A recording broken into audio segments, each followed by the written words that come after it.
Welcome to RSite, where we give you our take on what's going on in Pennsylvania and beyond, and you take it from there. I'm your host, Mike Rubino.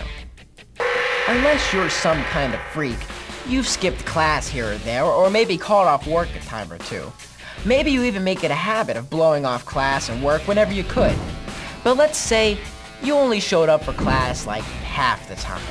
What kind of grade do you think you'd get? And if you called off every other day at work, how long do you think it'd take for your boss to start docking your pay or just fire you?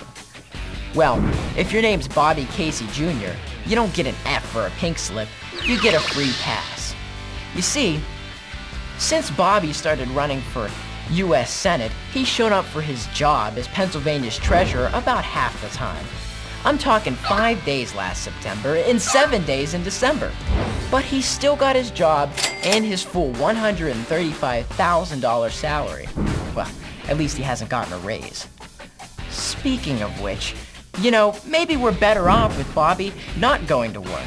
I mean, one of those days he was on the job, he signed about 5,000 bogus checks for all those Pennsylvania legislators after they voted themselves that big fat pay raise.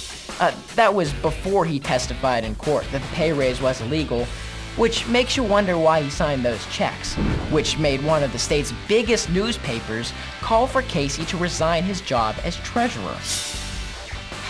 I don't know. Do you think Bobby Casey's trying to get fired so he could spend all his time at campaign rallies and fundraisers? It's just a thought.